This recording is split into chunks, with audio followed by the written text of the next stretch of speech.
गांव के किनारे एक बुजुर्ग किसान रामदयाल रहता था। उसकी उम्र अब 70 के पार हो चुकी थी। चेहरा झुर्रियों से भरा, मगर आंखों में अब भी मेहनत की चमक बाकी थी। उसके 3 बेटे थे, रामू, शामू और मोहन। सभी जवान थे, लेकिन उन्हें खेती में अब दिलचस्पी नहीं रही थी। वे अक्सर पिता से कहते, अब कौन मिट्टी में पसीना बहाएगा बाबा, जमाना बदल गया है। लोग शहर जाकर नौकरी करते हैं, व्यापार करते हैं। हम भी कुछ बड़ा करना चाहते हैं। रामदयाल मुस्कुराता और बस इतना कहता, बेटा, जो जमीन को छोड़ देता है वो अपनी जड़ें खो देता है। लेकिन बेटों को पिता की बातें पुरानी लगती। वे सोचते, बाबा अब बूढ़े हो गए हैं, पुराने जमाने की बातें करते हैं। दिन बीतते गए। पिता की तबीयत धीरे धीरे बिगड़ने लगी। एक शाम जब सूरज ढल रहा था और खेतों की मिट्टी से सौंधी खुशबू उठ रही थी, किसान ने अपने बेटों को पास बुलाया। उसकी सांसें भारी हो रही थी। कमजोर आवाज में उसने कहा, बेटो, मेरे पास तुम्हारे लिए एक आखिरी बात है। हमारे खेत में एक खजाना गड़ा है, उसे खोज लेना, वही तुम्हारे जीवन को बदल देगा। इतना कहकर उसने आंखें मूंद ली। तीनों बेटे स्तब्ध रह गए। अगले दिन उन्होंने आपस में चर्चा की। खजाना? क्या सच में बाबा ने कुछ छुपाया था?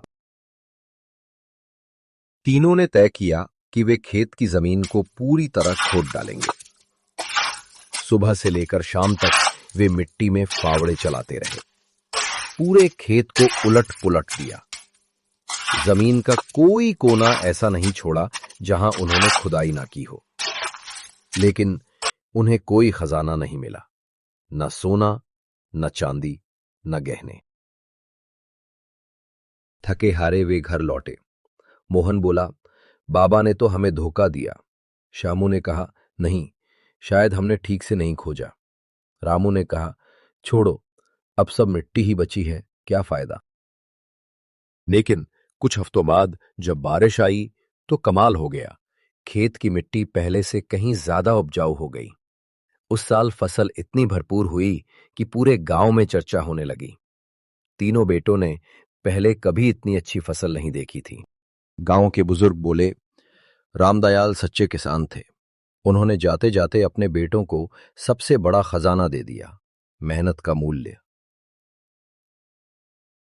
तीनों भाइयों की आंखों में आंसू आ गए। उन्हें समझ आया कि पिता ने कोई झूठ नहीं कहा था। वो खजाना सच में खेत में ही गड़ा था। पर वो सोना या गहना नहीं था, वो था मेहनत, लगन और पसीना, जिसने जमीन को जीवन दिया। अब तीनों बेटे रोज खेत में काम करने लगे।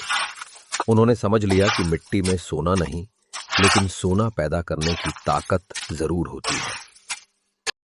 वर्षों बाद जब उनके अपने बच्चे बड़े हुए तो उन्होंने भी वही कहानी सुनाई।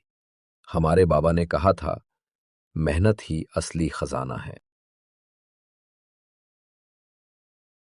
सीख: मेहनत से बड़ा कोई खजाना नहीं। जो धरती में पसीना बहाता है, वही जीवन में सुख की फसल काटता है।